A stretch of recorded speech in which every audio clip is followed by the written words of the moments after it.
হযরত শেখ সাদি রহমতুল্লাহ আলাইহি বড় অদ্ভুত ঘটনা এক শের বলেছেন, দো চিজ আদমি রা কশদ জোরে জোর, দো চিজ আদমি রা কশদ জোরে জোর, ইয়ে আবদানা দিগর খাকে গোশত।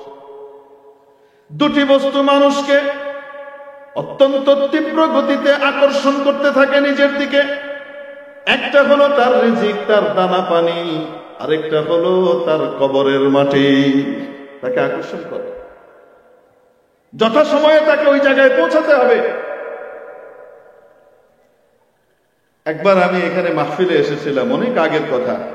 আপনাদের কাছে যে সৈয়দপুর একটা জায়গা আছে, এয়ারপোর্ট আছে, ওখানে মাহফিল শেষ করার পরে মাদ্রাসায় এক ছেলে আমার সাথে দেখা করতে এসেছে। অ্যাবনর্মাল ছেলে, মানে বয়স খুব বেশি না, 20-25 হবে, যুবক, দেখা করতে এসছে। তো আমাকে পরিচয় করানো হলো, তার মা 3 দিন আগে ইন্তেকাল করেছেন, 2.5-3 দিন আগে ইন্তেকাল করেছেন দুর্ঘটনার শিকার হয়ে। এই জন্য সে একেবারে মুশরে আছে, একটু দোয়া করে দেন। ঘটনা কি, তার মা অসুস্থ, ছেলে এসেছে মাকে হসপিটালে নিয়ে যাবে। মা বলছে আমার অত বড় অসুস্থতা নাই, অত রোগ নাই যে আমাকে হসপিটালে যাওয়া লাগবে, ডাক্তারের কাছে বলে ওষুধ নিয়ে আয়, আমি খেয়ে নিব যা। ছেলে বলছে না মা, তোমাকে যাওয়াই লাগবে, চলো যাই। তো মাকে মোটর সাইকেলের পিছনে বসিয়েছে, নিজের মোটর সাইকেলের পিছনে বসিয়ে রওনা হয়েছে। রওনা হয়ে একটা ট্রেন লাইন পার হচ্ছে। আর আল্লাহর কি কুদরত, ওই পার হওয়ার ঠিক মুহূর্তে উপরে ওঠার পরে তার স্টার্ট বন্ধ হয়ে গেছে। এদিকে ট্রেন আসছে, এখন ট্রেনে যে এটাকে সরাবে, এই সরাতে সরাতে মানে বুঝতে বুঝতে দেরি হয়ে গেছে, ট্রেন এসে মেরে দিয়েছে। সে ছিটকে সাইডে পড়েছে, তার কিছু হয়নি, কিন্তু তার চোখের সামনে তার মা কাটা পড়েছে ট্রেন। এটা দেখার পরে তার ভিতরে এক ধরনের অপ্রকৃতস্থতা দেখা দিল। সে নিজেকে আর ঠিক রাখতে পারছে না, নর্মাল হতে পারছে না, রাতে ঘুমাতে পারে না। মা বাসাতে তো ভালোই ছিল, অসুস্থ ছিল, হালকা অসুস্থ, মার মহব্বত করে সুস্থতার জন্য নিয়ে যাচ্ছিলাম, আর এখানে কাটা পড়ে গেলাম। আমার মা কাটা পড়ে গেল আমার চোখের সামনে, যেন আমি আমার মাকে মারলাম। বিষয়টা এরকম না? তো তার কাছে কি হচ্ছে, খুব পেরেশানি আর কষ্ট যাচ্ছে। তাকে বসিয়ে রেখে শোনার পরে তাকে বসিয়ে আমি তাকে একটা ঘটনা শুনিয়েছি। আর তিবরুল মাসবুক নামে একটা কিতাব আছে ইমাম গাজালি রহমতুল্লাহ আলাইহি, ওই কিতাবের ভিতরে একটা ঘটনা লেখা আছে। আমি ঘটনাটা তাকে শোনালাম। আমি বললাম বসো বাবা, তুমি একটু বসো, তোমাকে একটা ঘটনা শোনাই। বেশ আগের কথা, এক আল্লাহওয়ালার দরবারে এক লোক বসা, অনেক লোকই বসা। হঠাৎ থেকে একজন আগন্তুক আসলেন, নতুন এক লোক বাইরে থেকে এসছে, এসে ওই মজলিসের মধ্যে বসেছেন। মজলিসের মধ্যে বসে ওই নির্ধারিত ওই লোকটার দিকে, একটা লোকের দিকে খুব তীব্র দৃষ্টি হেনে তাকিয়েছিলেন, কিছুক্ষণ কড়া দৃষ্টিতে তাকিয়েছিলেন। তাকিয়ে কিছুক্ষণ পরে উঠে চলে গেছে। আগন্তুক এসেছিল, মজলিসে উপস্থিত এক ব্যক্তির দিকে তীব্র দৃষ্টি হেনে তাকিয়ে আবার উঠে চলে গেছে। এখন ওই লোক চলে যাওয়ার পরে যার দিকে তাকিয়েছিল সেই লোক উঠে বুজুর্গের কাছে এসছে, এসে বলছে হযরত, আমার খুব ভয় লাগছে। কেন, কি ভয়? হুজুর, একটু আগে একটা লোক এসেছিল আপনার মজলিসে, এসে কিছুক্ষণ পরে আবার চলে গেল, আপনি দেখেছেন? হ্যাঁ দেখেছি। হুজুর, ওই লোকটা আমার দিকে খুব তীব্র দৃষ্টি হেনে তাকিয়েছিল, আপনি দেখেছেন? যে হ্যাঁ দেখেছি। হুজুর, আমার খুব ভয় লাগছে। কি ভয়? আমার মনে হচ্ছে উনি মালাকুল মউত আজরাইল আলাইহিস সালাম মানুষের বেশে এসেছিলেন, আমার কাছে মনে হচ্ছে। আমার খুব ভয় লাগছে। তো কি করা? আপনি আমাকে অমুক দ্বীপে পাঠিয়ে দেন, কোথায় পাঠিয়ে দেন?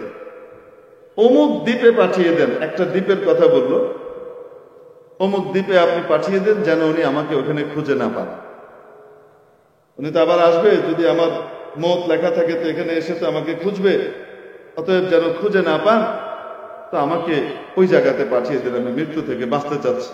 বুজুর্গ বলেন, মৃত্যু থেকে কি বাঁচা কারো পক্ষে সম্ভব? যখন তোমার লেখা হবে তখন তো এমনিই হবে, খামাখা ভয় পাচ্ছ কেন? না, আপনি আল্লাহর কাছে দোয়া করে আমাকে পাঠিয়ে দেন। যেই দ্বীপের কথা বলছে সেই দ্বীপে সাধারণ নৌকা দিয়ে যেতে মাসখানেকের মতো লাগে, আর দ্রুতগামী নৌকা দিয়ে গেলে 8 দিন সময় লাগে। কয়দিন? 8 দিন। এত দূরে, সাগরের মাঝখানে একদিন। এখন বুজুর্গ আল্লাহর কাছে দোয়া করলেন,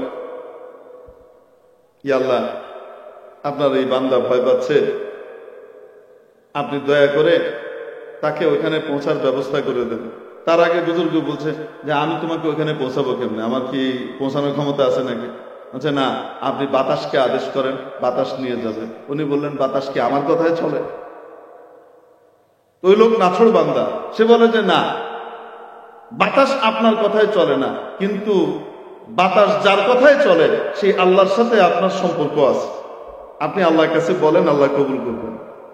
তো বুজুর্গ দেখলেন এত নাছড় বান্দা ছাড়বে না, উনি দোয়া করলেন আল্লাহর কাছে। বাস দোয়া করে শেষ করতে দেরি, কোত্থেকে এক ঘূর্ণি বায়ু আসলো, ওই লোকটাকে এখান থেকে উঠিয়ে নিয়ে চলে গেল, নাই হয়ে গেল। বেশ কিছুক্ষণ পরে ওই যে আগন্তুক, যে এসে এরকম তীব্র দৃষ্টি এনেছিল, সেই আগন্তুক আবার এই মজলিসে এসেছে। মজলিসে আসার পরে এই বুজুর্গ তাকে ডেকেছেন, এই তুমি এদিকে এসো। জি, তুমি এই মজলিসে এসেছো, খুব ভালো কথা। মজলিসের একটা আদব আছে, সেই আদবটা তো রক্ষা করতে হয়। তুমি এসে একটা লোকের দিকে এমন ভাবে তাকিয়েছিলা, বেচারা ঘাবড়ে গেছে, ভয় পেয়ে গেছে। খামাখা তুমি কেন তাকিয়েছো? তোমার পরিচয় কি? কোত্থেকে এসছো? তো লোক বলছে যে হুজুর, অনুমতি হলে আমি আপনাকে বলি, সবার সামনে বলা যাবে না, একটু কানে কানে বলি। আচ্ছা ঠিক আছে। তো হুজুর কান এগিয়ে দিয়েছেন, বলছে যে হুজুর, আমি মালাকুল মউত, আমি মৃত্যুর ফেরেশতা। আমার খাতার ভিতরে এই লোকের মৃত্যু লেখা ছিল আর অল্প কিছু সময় পরে। কোন জায়গায়? অমুক দ্বীপে। আমি খুঁজে দেখছি যে তার মৃত্যু যেখানে লেখা সেখানে সে নাই। খুঁজে তাকে বের করেছি আমি এখানে, সে এখানে বসে আছে। তা আমি তাকে ভালো করে তার দিকে তাকিয়েছিলাম, এই কারণে আমার তো কখনো ভুল হয় নাই। আল্লাহর আদেশ পালন করার ক্ষেত্রে আমার কখনো ভুল হয় নাই। একজনের বদলে আমি আরেকজনকে কখনো নিয়ে গেছি, এরকম হয় নাই, ভুল হয় নাই। আজকে কি আমার কোনো ভুল হচ্ছে? এই লোক এই অল্প সময়ের ভিতরে, মনে করেন 5-7 মিনিট, এই 5-7 মিনিটের ভিতরে, 10 মিনিটের ভিতরে সে 1 মাসের দূরত্ব পাড়ি দিয়ে বা 8 দিনের দূরত্ব পাড়ি দিয়ে ওখানে গিয়ে পৌঁছাবে কিভাবে? ওখানে যেতে তো মিনিমাম তার 7-8 দিন সময় লাগবে মিনিমাম, অথচ তার মউত ওখানে লেখা। এই লোকই কি সেই লোক? এইটা দেখার জন্য আমি তার দিকে খুব গভীরভাবে তাকিয়েছি। তাকানোর পরে দেখলাম যে না, আমার ভুল হয় নাই, এই লোক সেই লোকই যার কথা আমার খাতায় লেখা আছে। অতএব আমি নিশ্চিন্ত হলাম, সে কিভাবে ওইখানে যাবে এটা আমার দায়িত্ব না। আমার দায়িত্ব হলো যথাসময়ে ওই জায়গায় পৌঁছে যাওয়া। এজন্য আমি ওইখানে পৌঁছে গেলাম। হুজুর, আমি ওইখানে পৌঁছে দেখি বড় আশ্চর্য ব্যাপার, সেই লোক আমার আগে ওইখানে পৌঁছে গেছে। আমি তার রূহ কবজ করে রেখে আবার আমি আপনার দরবারে এসেছি, মজলিসে এসেছি দেখতে যে কি অবস্থা, ওই লোক আছে কিনা। না, সেই লোক নাই। তো কিভাবে গেল এটা আমার কৌতূহল ছিল, আপনার কাছে আসলাম। তো বললো যে এই ঘটনা।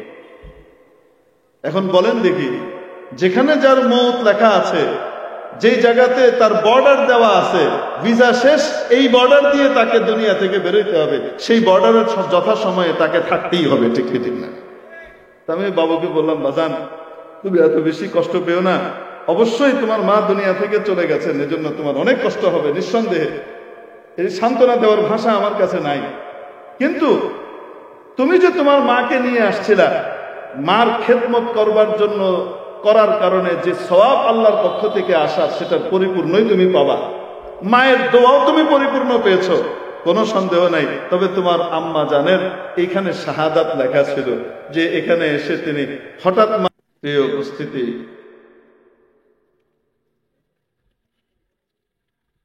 আয়াতের মর্ম বোঝাবার জন্য পরে আসছি। তার আগে আমরা আমাদের সমাজের মধ্যে দেখি যে মানুষ আয় রোজগারের জন্য, উপার্জনের জন্য নিজের বাড়িঘর ছেড়ে দূর দরাজে পাড়ি জমায়। অনেকে দেশের বাইরে চলে যায়, অন্য দেশে যায়, ইংল্যান্ডে যায়, আমেরিকায় যায়। মনে করেন একজন ব্যক্তি আমেরিকায় গেলেন, আমেরিকায় যাওয়ার পরে তাকে যাওয়ার আগে ভিসা দেওয়া হয়েছে 10 বছরের,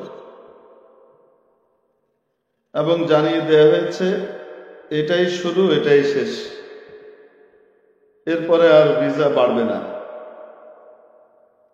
10 বছরই থাকতে পারবা, তারপর তোমাকে দেশে চলে আসতে হবে। ওই ব্যক্তি বিদেশে যাওয়ার পরে আমেরিকায় গিয়ে একটা হিসাব কিতাব করে, এখানে জমি জমা বিক্রি করে, ধার কর্জ করে, অনেক খরচ টরচ করে, 25-30 লাখ টাকা খরচ করে ভিসা টিজার ব্যবস্থা করেছে, এটা ওটা করেছে। তারপরে আমেরিকা গিয়েছে, তো হিসাব করে এই টাকাগুলো আমার তুলতে হবে এই 10 বছরের মধ্যে। শুধু এই টাকাগুলো তুললেই হবে না, এটার সাথে আমাকে আরো দেশে ফিরে যাবার পরে যে কয়দিন থাকবো সেখানে চলাফেরা, থাকা, খাওয়া ইত্যাদির জন্য যা যা লাগে সেই পরিমাণ টাকা এখান থেকে উপার্জন করে নিয়ে যেতে হবে। আমার ওখানে যাবার আগেই, বাড়িতে ফিরে যাবার আগেই আমেরিকা থেকে টাকা টুকা পাঠাতে হবে, যেন সেগুলো পাঠানোর পর ওগুলো দিয়ে আমার জন্য বাড়িঘর তৈরি করা হয়, আলাদাভাবে আলিশান বালাখানা নির্মাণ করা হয়। আমি আমেরিকা ফেরত সাহেব যেন ওখানে গিয়ে ভালোভাবে থাকতে পারি, সুখে শান্তিতে জীবন কাটাতে পারি। শুধু এতটুকু টাকা হলেই চলবে না, আমার ছেলে মেয়ে, পরিবার পরিজন, তাদের সকলের জন্য সুখ শান্তির ইন্তজাম করতে যে পরিমাণ টাকা পয়সা লাগে সেগুলো আমাকে এখনই এখান থেকে উপার্জন করে নিয়ে যাওয়া লাগবে। এগুলা সে একটা হিসাব করেছে। মনে করেন তার হিসাব অনুযায়ী বছরে তাকে, মনে করেন তার $10 লাখ কি করতে হবে, ইনকাম করতে হবে। বেশি হয়ে যায়, আচ্ছা ঠিক আছে কমই ধরি, বছরে ধরেন তাকে $1 লাখ আয় করতে হবে, সে হিসাব করেছে। 10 বছরে কয় লাখ? 10 লাখ। আসলে এই দিয়ে তার পোষাবে না, থাকা খাওয়া কিছুই হবে না তেমন, এই জন্য ধরেন $50 লাখ আমরা ধরি। তো প্রতি বছর কত লাখ? $5 লাখ তাকে ইনকাম করতে হবে, এটা সে হিসাব টিসাব করে রেখেছে। এখন যাওয়ার পরে কাজটা মাত্র শুরু করেছে, তার ভিতরে যে দেখে করোনা সাহেব চলে এসছে। আসার পরে সব লকডাউন হয়ে গেছে, কাঁচের ঘরের ভিতরে ঢুকে যাও, বাইরে বেরোতে পারবে না, কারণ তোমাকে তো করোনা ধরে ফেলবে। আর গোটা পৃথিবীর ভিতরে অন্যান্য জায়গাতে করোনা যতটুকু হাজির হয়েছে আর পাকড়াও করেছে, আমেরিকাতে তার চেয়ে অনেক বেশি করে পাকড়াও করেছে, এজন্য লুকিয়ে পড়ল। আর ওই বছর দেখা গেল ইনকাম জিরো। ওই বছর তার কি হয়নি? Income zero. হওয়ার কথা ছিল, বলেন কয় লাখ? 5 লাখ তো হয়নি, $10,000 হয়নি। এখন কোনো মতে জীবনটা কাটিয়েছে ওইখানে। এখন পরের বছর যখন হিসাব করবে সে, তখন এই $4,90,000 যেটা বাকি আছে সেটাকে পরবর্তী আরো 9 বছরের ভিতরে সে বন্টন করে দিবে না? যে আমার টার্গেট ছিল প্রতি বছর গড়ে 5 লাখ, এখন কিন্তু 5 লাখ হলে চলবে না, আমাকে আরো বেশি করে কি করতে হবে? ইনকাম করতে হবে বছরে। মেরে মুহতারাম দোস্ত, যে লোক এখান থেকে আমেরিকায় গেলেন, যাওয়ার পরে যখন তার বছরটা শেষ হয়, এক একটা বছর শেষ হয়, সে শেষ হওয়ার সাথে সাথে বিশাল একটা পার্টি দেয়, সারা দুনিয়ার মানুষকে দাওয়াত করে খাওয়ায়, খাইয়ে দাইয়ে বলে এই যে আমার আমেরিকায় আগমনের 1 বছর পুরা হলো। এরকম করে নাকি তার টেনশন বাড়ে, তার অস্থিরতা আর পেরেশানি বাড়ে, আমার যা ইনকাম করার কথা ছিল সেটাও তো এখনো ঠিক মতো হয়নি, সামনে আরো উপর্যুপরি চাপ বাড়লো। সে কাউন্টডাউন করতে থাকে। সে এটা চিন্তা করে না যে আমার বয়স বাড়লো, সে চিন্তা করে যে আমার 10 বছরের ভেতর থেকে 1 বছর কি হয়ে গেল, কমে গেল। তো তার আমেরিকার হায়াত কি বাড়লো না কমলো? বুঝে থাকলে বলো। আমেরিকাতে কয় বছরের জন্য গিয়েছিল? 10 বছর। তার ভিতরে 1 বছর পার হয়ে যাওয়ার পরে তার কি হায়াত, আমেরিকায় থাকার যে হায়াত, সেটা বাড়লো না কমলো?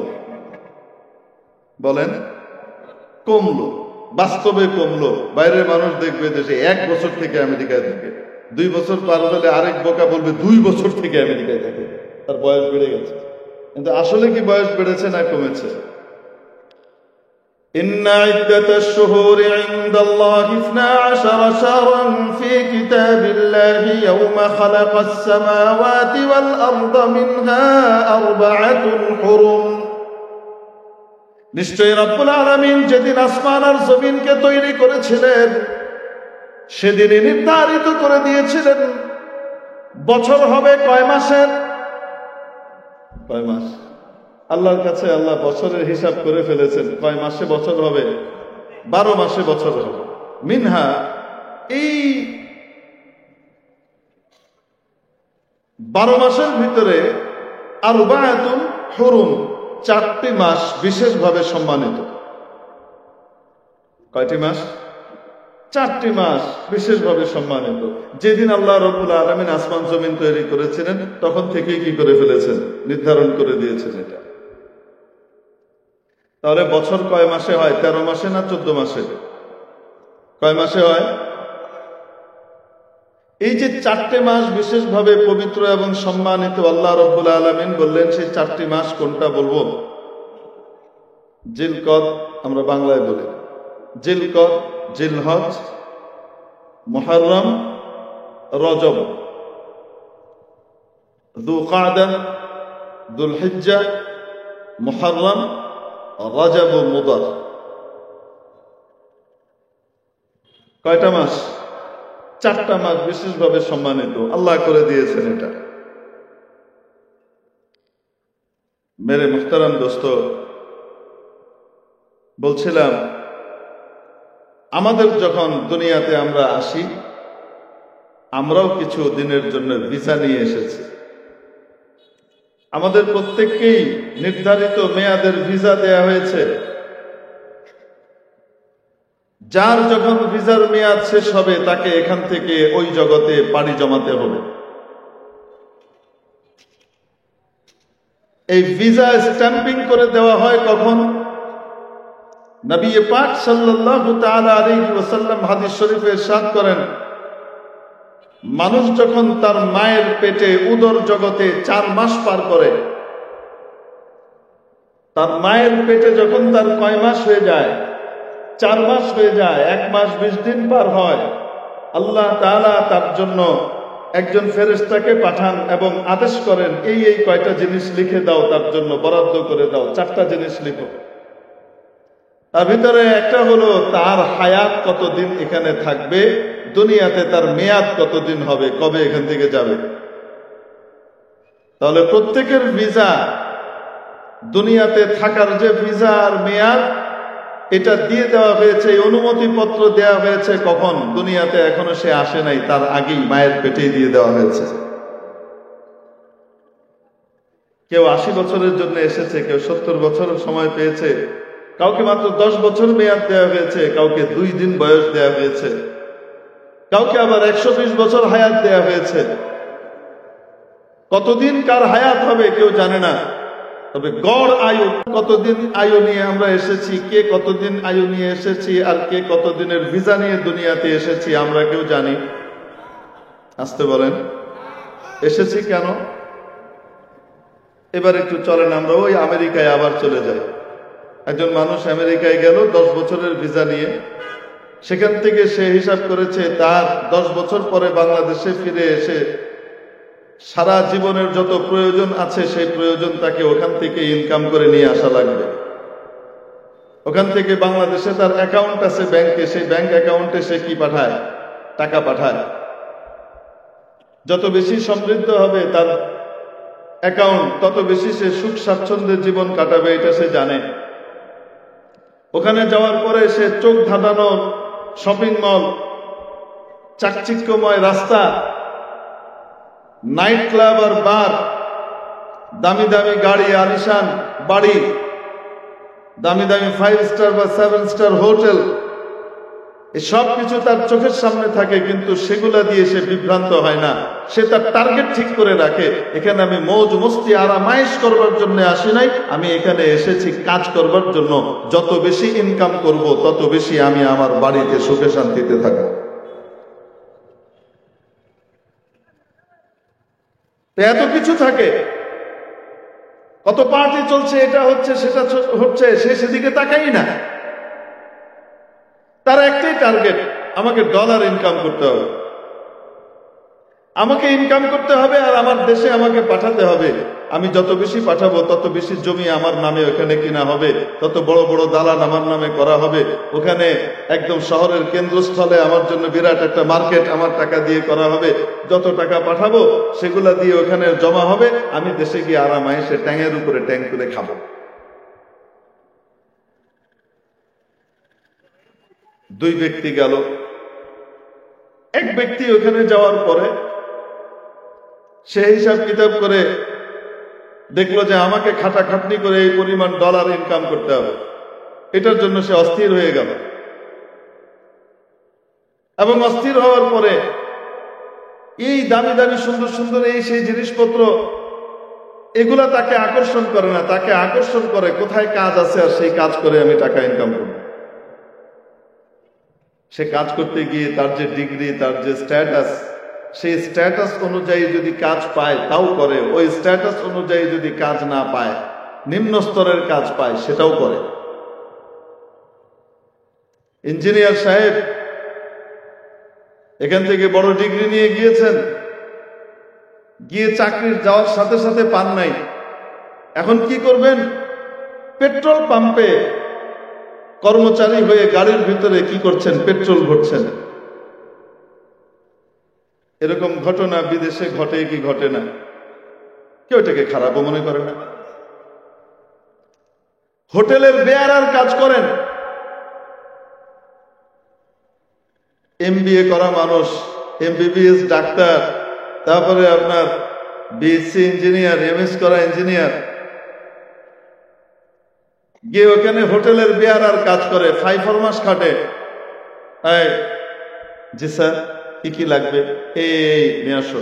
আচ্ছা ঠিক আছে, ওই প্লেট এনে দিচ্ছে, খাবার এনে দিচ্ছে। তারপরে আবার এখান থেকে গিয়ে ডিশ ওয়াশিং, ডিশ ক্লিনিং এরও কাজ করা লাগে অনেক সময়। এই সমস্ত এটো প্লেট বাসনগুলো কি করে? ধুচ্ছেন। কে ধুচ্ছেন? বাংলাদেশ থেকে যাওয়া, ইন্ডিয়া থেকে যাওয়া, পাকিস্তান থেকে যাওয়া বড় ইঞ্জিনিয়ার সাহেব এই ক্লিনিং এর কাজ করছেন, বাবুর্চির কাজ করছেন। ডিসি সাহেব হয়েছেন এখানে ডিশ ক্লিনার। তারপরেও কাজ বাদ দেয় না, চিন্তা করে আমাকে কাজ করতেই হবে, না হলে আমি ঠকে যাব। আমার মেয়াদ মাত্র কয়দিন? 10 বছর। তার জানা আছে আমার মেয়াদ কয়দিন? 10 বছর মেয়াদ। বাস এই মেয়াদ শেষ হবে, আমাকে চলে যাওয়া লাগবে।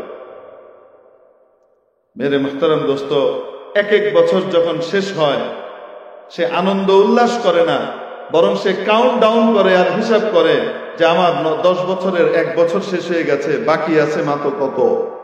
9। আরেক বছর শেষ হয়, তার উদ্বেগ উৎকণ্ঠা আরো বাড়ে। আমার যা কামানোর ছিল সেই ইনকাম তো আমি এখনো করতে পারিনি, আমার তো সময় শেষ হয়ে আসছে, আমার তো বাকি আছে মাত্র কয়দিন? 8 বছর। এমনি ভাবে এক এক বছর পার হয়। সেই বছর পার হওয়ার সাথে সাথে তার আনন্দ উল্লাস বাড়ে না, বরং তার পেরেশানি এবং অস্থিরতা, উদ্বেগ উৎকণ্ঠা বাড়ে। যে আমার ইনকামের সময় আর মেয়াদ কি হয়ে আসছে, ফুরিয়ে আসছে। এটা সে চিন্তা করে। এরকম ব্যক্তি যখন চিন্তা করে, খেটে খুঁটে কষ্ট করে অনেক ডলার ইনকাম করে দেশে পাঠিয়েছে, নিজেও সাথে করে যখন যাচ্ছে, 10 বছর শেষ হয়েছে, ঢাকা শাহজালাল, হজরত শাহজালাল ইন্টারন্যাশনাল এয়ারপোর্টে আপনাদের এখান থেকে কি করে গাড়ি ভরে লোকজন গিয়েছে, তাকে ইস্তেকবাল করে নিয়ে আসবে, ফুলের তোড়া দিয়ে বরণ করে নিয়ে এসে বাড়িতে এনে, আলিশান বাড়ি, সেখানে সে এসে উদ্বোধন করে ফিতা কেটে ঢুকছে, খাওয়া দাওয়া করছে, আরাম করছে, সুখে শান্তিতে আছে। এই হলো একজন ব্যক্তির পরিণতি, যে ওখানে গিয়ে কাজ করেছে। আরেক ভদ্রলোক ওখানে যাওয়ার পরে এক একটা বছর পার হয়, আর মানুষজনকে দাওয়াত করে বলতে থাকে, আসো, খুব খাও দাও, ফুর্তি করো, মজা করো, পার্টি দেয়। কেন?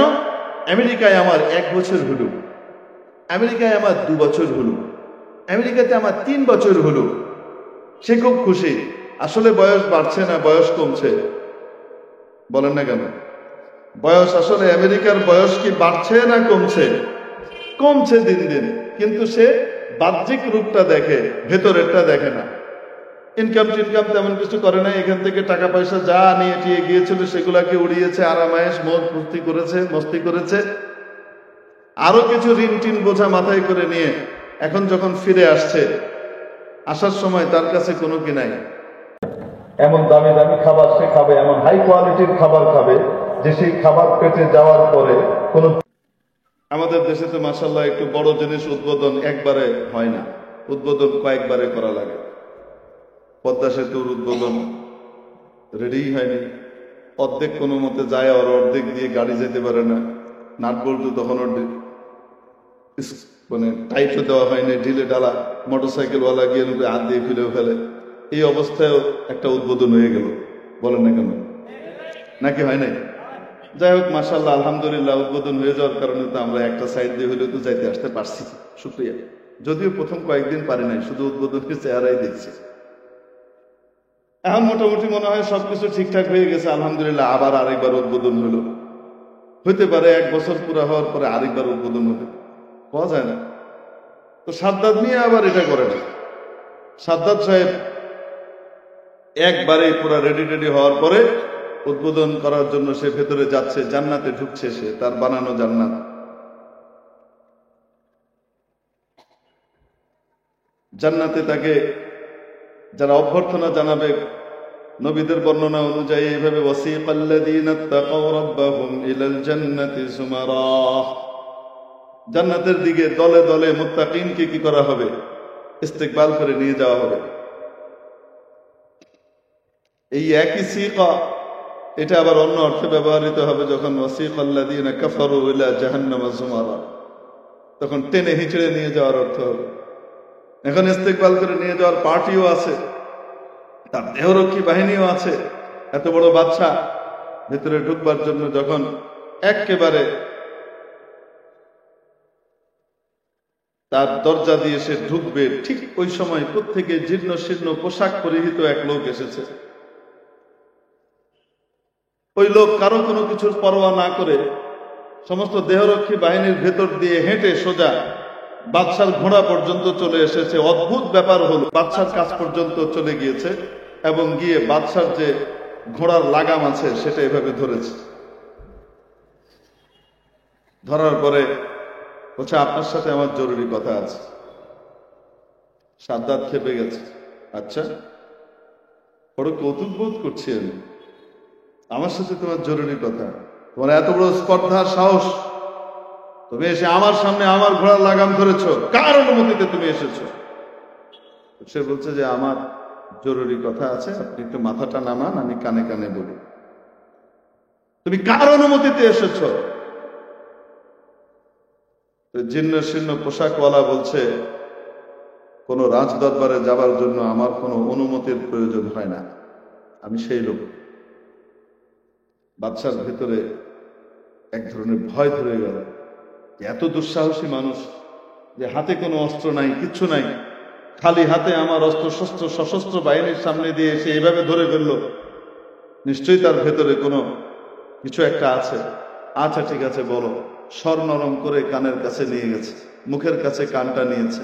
নিয়ে যাওয়ার পরে ওই জীর্ণ শীর্ণ পোশাক পরিহিত লোকটা বলছে, আমি মালাকুল মউত, আমি মৃত্যুর ফেরেশতা। শোনার সাথে সাথে সাদ্দাত কাঁপা শুরু করেছে বেতস পাতার মতো, কাঁপছে আর বলছে, আমাকে একটু সময় দাও, আমার কিছু হিসাব কিতাব আছে, আমি চুকিয়ে দিই। বহুত কষ্ট করে এই জান্নাতটা বানিয়েছি, একটা নজর শুধু দেখতে দাও, তারপরে তুমি আমার জান কবজ করো। যে সময় নেই, যে সময় নিয়ে এসেছিলেন সেই সময় শেষ হয়ে গেছে, আপনার যাওয়ার সময় হয়েছে, এখন চলো, যেতে হবে। এইভাবেই তার জান কবজ করা হলো। তার শরীরের অর্ধেক তার জান্নাতের ভিতরে পড়লো, আর অর্ধেক তার জান্নাতের বাইরে পড়ল। ঘোড়ার উপর থেকে ধড়াস করে সে পড়ে গেল। মালাকুল মউত আজরাইল আলাইহিস সালাম চলে গেলেন। এমন এক ইমিগ্রেশন পুলিশ আল্লাহ রাব্বুল আলামিন নিয়োগ করে রেখেছেন যে এখানকার ভিসা শেষ হলে এক মুহূর্ত আগ পর করার সুযোগ নাই। যখন যার সময় হয়েছে ঠিক ওই সময় তার কাছ থেকে নিয়ে যাবে। যেখানে যার সময়, যেখানে যার সময় হবে যাওয়ার মতো, ঠিক ওই জায়গাতে নির্ধারিত সময় এসে উপস্থিত থাকবে। তার মৃত্যুর মাটি তাকে ওইভাবে তাকে আকৃষ্ট করে এবং টানে। হযরত শেখ সাদি রহমতুল্লাহ আলাইহি বড় অদ্ভুত ঘটনা এক শের বলেছেন, দো চিজ আদমি রা কশদ জোরে জোর, দো চিজ আদমি রা কশদ জোরে জোর, ইয়ে আবদানা দিগর খাকে গোশ। দুটি বস্তু মানুষকে অত্যন্ত তীব্র গতিতে আকর্ষণ করতে থাকে নিজের দিকে। একটা হলো তার রিজিক, তার দানা পানি, আরেকটা হলো তার কবরের মাটি। তাকে আকর্ষণ করে, যথাসময়ে তাকে ওই জায়গায় পৌঁছাতে হবে। একবার আমি এখানে মাহফিলে এসেছিলাম, অনেক আগের কথা। আপনাদের কাছে যে সৈয়দপুর একটা জায়গা আছে, এয়ারপোর্ট আছে, ওখানে মাহফিল শেষ করার পরে মাদ্রাসায় এক ছেলে আমার সাথে দেখা করতে এসেছে। অ্যাবনর্মাল ছেলে, মানে বয়স খুব বেশি না, 20-25 হবে, যুবক, দেখা করতে এসছে। তো আমাকে পরিচয় করানো হলো। তার মা 3 দিন আগে ইন্তেকাল করেছেন, 2.5-3 দিন আগে ইন্তেকাল করেছেন দুর্ঘটনার শিকার হয়ে। এই জন্য সে একেবারে মুশরে আছে, একটু দোয়া করে দেন। ঘটনা কি, তার মা অসুস্থ, ছেলে এসেছে মাকে হসপিটালে নিয়ে যাবে। মা বলছে, আমার অত বড় অসুস্থতা নাই, অত রোগ নাই যে আমাকে হসপিটালে যাওয়া লাগবে, ডাক্তারের কাছে বলে ওষুধ নিয়ে আয়, আমি খেয়ে নিব যা। ছেলে বলছে, না মা, তোমাকে যাওয়াই লাগবে, চলো যাই। তো মাকে মোটর সাইকেলের পিছনে বসিয়েছে, নিজের মোটর সাইকেলের পিছনে বসিয়ে রওনা হয়েছে। রওনা হয়ে একটা ট্রেন লাইন পার হচ্ছে। আর আল্লাহর কি কুদরত, ওই পার হওয়ার ঠিক মুহূর্তে উপরে ওঠার পরে তার স্টার্ট বন্ধ হয়ে গেছে। এদিকে ট্রেন আসছে, এখন ট্রেনে যে এটাকে সরাবে, এই সরাতে সরাতে মানে বুঝতে বুঝতে দেরি হয়ে গেছে, ট্রেন এসে মেরে দিয়েছে। সে ছিটকে সাইডে পড়েছে, তার কিছু হয়নি, কিন্তু তার চোখের সামনে তার মা কাটা পড়েছে ট্রেন। এটা দেখার পরে তার ভিতরে এক ধরনের অপ্রকৃতস্থতা দেখা দিল। সে নিজেকে আর ঠিক রাখতে পারছে না, নর্মাল হতে পারছে না, রাতে ঘুমাতে পারে না। মা বাসাতে তো ভালোই ছিল, অসুস্থ ছিল, হালকা অসুস্থ, মার মহব্বত করে সুস্থতার জন্য নিয়ে যাচ্ছিলাম, আর এখানে কাটা পড়ে গেলাম। আমার মা কাটা পড়ে গেল আমার চোখের সামনে, যেন আমি আমার মাকে মারলাম। বিষয়টা এরকম না? তো তার কাছে কি হচ্ছে, খুব পেরেশানি আর কষ্ট যাচ্ছে। তাকে বসিয়ে রেখে শোনার পরে তাকে বসিয়ে আমি তাকে একটা ঘটনা শুনিয়েছি। আর তিবরুল মাসবুক নামে একটা কিতাব আছে ইমাম গাজালি রহমতুল্লাহ আলাইহ, ওই কিতাবের ভিতরে একটা ঘটনা লেখা আছে। আমি ঘটনাটা তাকে শোনালাম। আমি বললাম, বসো বাবা, তুমি একটু বসো, তোমাকে একটা ঘটনা শোনাই। বেশ আগের কথা, এক আল্লাহওয়ালার দরবারে এক লোক বসা, অনেক লোকই বসা। হঠাৎ থেকে একজন আগন্তুক আসলেন। নতুন এক লোক বাইরে থেকে এসছে, এসে ওই মজলিসের মধ্যে বসেছে। মজলিসের মধ্যে বসে ওই নির্ধারিত ওই লোকটার দিকে, একটা লোকের দিকে খুব তীব্র দৃষ্টি হেনে তাকিয়েছিলেন। কিছুক্ষণ কড়া দৃষ্টিতে তাকিয়েছিলেন। তাকিয়ে কিছুক্ষণ পরে উঠে চলে গেছে। আগন্তুক এসেছিল, মজলিসে উপস্থিত এক ব্যক্তির দিকে তীব্র দৃষ্টি হেনে তাকিয়ে আবার উঠে চলে গেছে। এখন ওই লোক চলে যাওয়ার পরে যার দিকে তাকিয়েছিল সেই লোক উঠে বুজুর্গের কাছে এসছে। এসে বলছে, হযরত, আমার খুব ভয় লাগছে। কেন, কি ভয়? হুজুর, একটু আগে একটা লোক এসেছিল আপনার মজলিসে, এসে কিছুক্ষণ পরে আবার চলে গেল, আপনি দেখেছেন? হ্যাঁ, দেখেছি। হুজুর, ওই লোকটা আমার দিকে খুব তীব্র দৃষ্টি হেনে তাকিয়েছিল, আপনি দেখেছেন? হ্যাঁ, দেখেছি। হুজুর, আমার খুব ভয় লাগছে। কি ভয়? আমার মনে হচ্ছে উনি মালাকুল মউত আজরাইল আলাইহিস সালাম মানুষের বেশে এসেছিলেন, আমার কাছে মনে হচ্ছে। আমার খুব ভয় লাগছে। তো কি করা? আপনি আমাকে অমুক দ্বীপে পাঠিয়ে দেন। কোথায় পাঠিয়ে দেন? অমুক দ্বীপে পাঠিয়ে দেন। একটা দ্বীপের কথা বললো, অমুক দ্বীপে আপনি পাঠিয়ে দেন, যেন উনি আমাকে ওখানে খুঁজে না পান।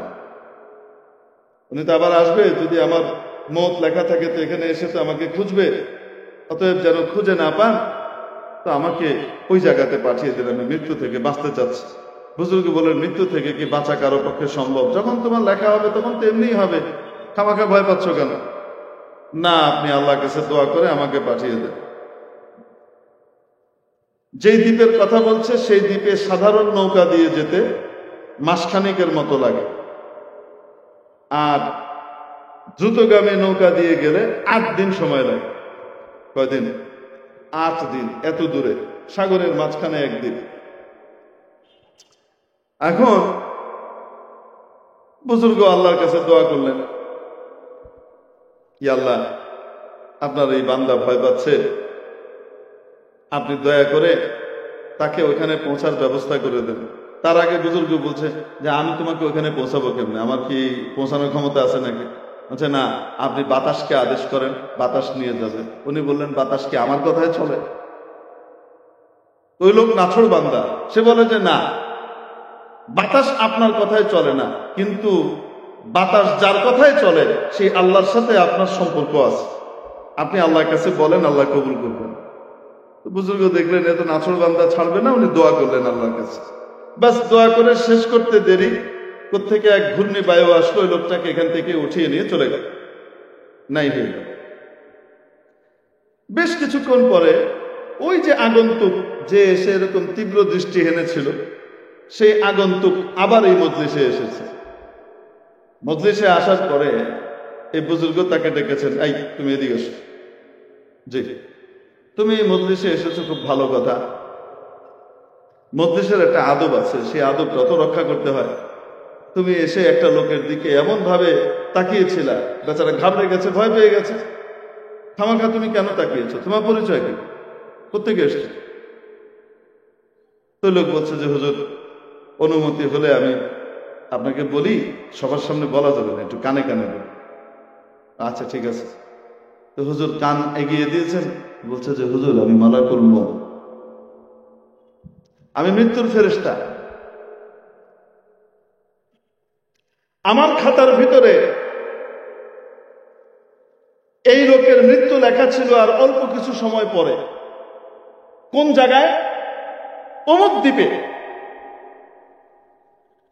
আমি খুঁজে দেখছি যে তার মৃত্যু যেখানে লেখা সেখানে সে নাই। খুঁজে তাকে বের করেছি আমি এখানে, সে এখানে বসে আছে। তো আমি তাকে ভালো করে তার দিকে তাকিয়েছিলাম এই কারণে, আমার তো কখনো ভুল হয় নাই, আল্লাহর আদেশ পালন করার ক্ষেত্রে আমার কখনো ভুল হয় নাই। একজনের বদলে আমি আরেকজনকে কখনো নিয়ে গেছি, এরকম হয় নাই, ভুল হয় নাই। আজকে কি আমার কোনো ভুল হচ্ছে? এই লোক এই অল্প সময়ের ভিতরে, মনে করেন 5-7 মিনিট, এই 5-7 মিনিটের ভিতরে, 10 মিনিটের ভিতরে সে 1 মাসের দূরত্ব পাড়ি দিয়ে বা 8 দিনের দূরত্ব পাড়ি দিয়ে ওখানে গিয়ে পৌঁছাবে কিভাবে? ওখানে যেতে তো মিনিমাম তার 7-8 দিন সময় লাগবে মিনিমাম, অথচ তার মৌত ওখানে লেখা। এই লোকই কি সেই লোক? এইটা দেখার জন্য আমি তার দিকে খুব গভীরভাবে তাকিয়েছি। তাকানোর পরে দেখলাম যে না, আমার ভুল হয় নাই, এই লোক সেই লোকই যার কথা আমার খাতায় লেখা আছে।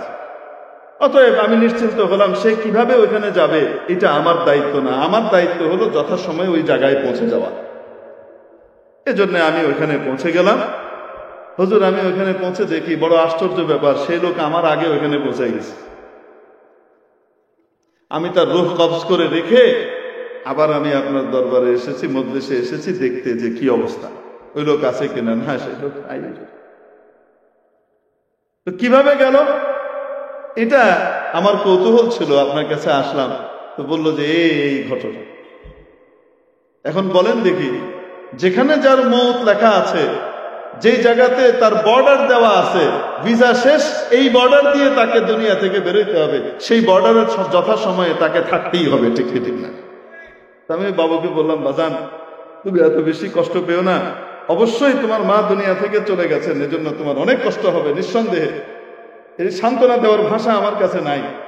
কিন্তু তুমি যে তোমার মাকে নিয়ে আসছিলা, মার খেদমত করবার জন্য, করার কারণে যে সওয়াব আল্লাহর পক্ষ থেকে আসার, সেটার পরিপূর্ণই তুমি পাবা। মায়ের দোয়াও তুমি পরিপূর্ণ পেয়েছো, কোনো সন্দেহ নাই। তবে তোমার আম্মা জানেন এইখানে শাহাদাত লেখা ছিল যে এখানে এসে তিনি হঠাৎ মারা যাবেন, কাটা পড়ে মারা যাবেন। যেহেতু ইমানদার মানুষ, ইমানদার মানুষ যখন কোনো ধরনের দুর্ঘটনার শিকার হয়ে মারা যায়, আল্লাহ তাআলা তাকে শহীদের দরজা দান করেন। তো তোমার মাকে আল্লাহ তাআলা শহীদের দরজা দান করার জন্য যথাসময়ে এখানে নিয়ে এসেছেন। এটা তুমি মনে কষ্ট নিয়ে লাভ নাই, এটার জন্য অতিরিক্ত পেরেশান হয়েও না, দোয়া করো তোমার মা যেন জান্নাতে থাকে। মেরে মুহতারাম দোস্ত, এই জন্য বলছিলাম, এক একটা বছর যখন পার হয় আমাদের, আমরা কেক কাটি, আনন্দ করি। এটা বুদ্ধিমানের কাজ না বোকার কাজ? বোকার কাজ। কারণ বয়স বাড়ে নাই, বয়স বাড়ার সাথে সাথে একদিক থেকে বয়স বেড়েছে, আরেক দিক থেকে আসলে আমার ওমর, আমার হায়াত, আমার জীবন কমেছে।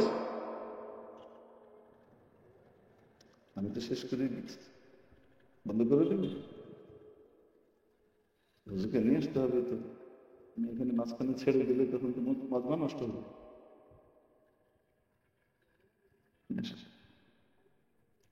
তো মেরে মুহতারাম দোস্ত, আপনারা দেখবেন যারা ওই যে জুন মাস আছে না, জুন মাস হলো অর্থনৈতিক বছর শেষ হওয়ার মাস, আর জুলাই মাস যেটা, এটা হলো অর্থনৈতিক বছর শুরু হওয়ার মাস। ট্যাক্স টুক্স করে না, যে ট্যাক্স দেয়, যে ট্যাক্স দেন, ইনকাম ট্যাক্স দেন। এই অর্থনৈতিক বছর শুরু হয় কবে থেকে? জুলাই থেকে। শেষ হয় কখন? জুন মাসে এসে। জুন মাসে আসার পরে দেখবেন ব্যবসায়ীদের বা যাদের টাকা পয়সা আছে, আল্লাহ দিয়েছেন, তাদের হিসাব কিতাব সব ক্লোজ করতে থাকে, যে আমাকে কাজ করতে হবে। সেই হিসাব কিতাব কি করে আস্তে আস্তে ক্লোজ করতে থাকে। কেন? 30 তারিখের ভিতরে আমার ট্যাক্সের ফাইল রেডি রাখতে হবে। বুদ্ধিমান মানুষ সে এখানে প্রস্তুতি নেয়। তো মে মাস, জুন মাস এদিক ওদিক বেড়ানো টেড়ানো এগুলাতে যেতে চায় না, কারণ তার অফিসের অনেক কাজ আছে, হিসাব কিতাব আছে, এগুলো সব কি করতে থাকে, অডিট টডিট করাইতে হবে, রেডি করতে থাকে।